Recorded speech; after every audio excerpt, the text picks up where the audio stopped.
The moment I stepped through the front door, something felt off. The usual hum of the television was gone. The faint strains of music from the kitchen, where my wife often cooked, were absent. Only silence hung in the air, thick, heavy, unnatural. Then I saw the shoes. A pair of men's sneakers, large and muddy, positioned neatly beside her heels on the hallway rug. My heart skipped a beat. For a long moment, I just stared, hoping somehow they were a mistake, that my eyes were deceiving me. But they weren't. Upstairs, I heard faint laughter. Her laughter, that sound I had once cherished, now stabbed me like a blade. I didn't rush. I moved carefully, step by step, each one deliberate. My pulse pounded so hard I could feel it in my throat. I prayed I was wrong, but deep down I knew I wasn't. The bedroom door creaked. A muffled moan, a low male voice. The last piece of denial inside me crumbled. I opened the door. There she was, naked, tangled in our sheets with another man. They froze. She gasped, clutching the blanket to her chest. He, tall and broad, scrambled for his clothes, muttering something about leaving. "John, please," she stammered, panic in her eyes. "I can explain." "Explain," I said, my voice calm, almost eerily so. "Explain why there's a stranger in our bed." He bolted, apologies spilling from his lips in fragments, leaving me burning with fury. Silence returned, thicker this time, suffocating. She began to cry. I watched, rooted to the spot, hands trembling. Every instinct screamed at me to destroy everything in sight, but I didn't. I turned and left the room. That night, I sat in the dark living room, the house around me heavy with tension.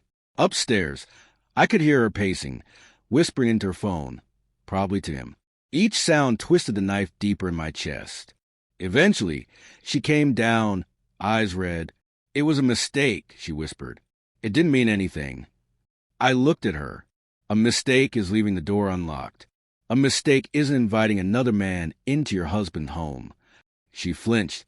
"Please, John. I was lonely. You've been distant. Don't." I interrupted, sharp.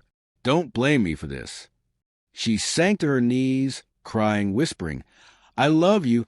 It just happened once." Once. That word hollowed me out. Even once was enough to destroy us. I told her to sleep in the guest room. She tried to argue, but one look from me ended the discussion. I stayed up until dawn, sorting through the storm inside me. Love, rage, heartbreak, betrayal. Over the next days, she pleaded, begged to fix things. I nodded quietly, listening, while a cold resolve took root.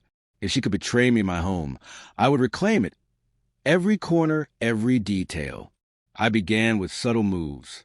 I delayed coming home from work.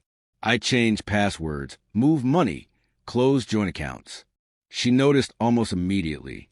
"Why is my car declining?" she asked one morning. "Bank issue." I shrugged.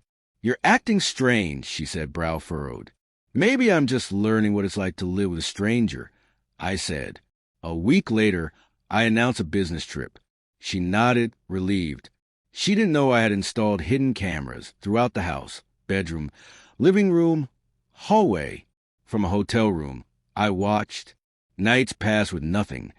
Then on the fourth night, she let him in again, laughing, drinking wine, ending up exactly where I knew they would. Our bed. I watched to erase any lingering doubt. I returned home early. She was humming in the kitchen, pretending life was normal. "You're back early," she said, nervous. "Had to cut the trip short," I replied, setting down my bag. "I invited some friends overnight. Thought we could have a small dinner." Her face lit with cautious hope. By 7, the guests arrived. Her parents, my sister, 2 close friends. The room buzzed with uncertainty, laughter hesitant and awkward. I stood. "Before we eat," I said, "I want to show you something." I connected the drive, pressed play. The images filled the room, her and him in our bed, intimate and unmistakable. The room fell silent. Her gasp, her desperate plea, the shock on everyone's faces, they all hit at once. "Turn it off," she cried, rushing toward me. "No," I said quietly. "Everyone deserves to see the truth." Her parents went pale. My sister looked away. "Get out," I told her, voice cold. She fell to her knees, sobbing. "You chose him," I said. "Now live with that choice." I handed her a suitcase I had packed that morning. She tried to speak, but I opened the front door. "Go," I whispered. She stumbled into the night, barefoot and broken.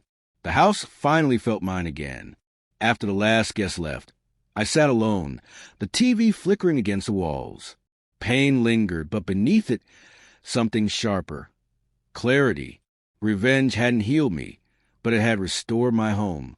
That night, I went upstairs, stripped the bed of every sheet, every pillow, every trace of her, and threw it into a black trash bag. When I lay down, the silence was no longer haunting. Only my breathing filled the house. And for the first time in months, that was enough.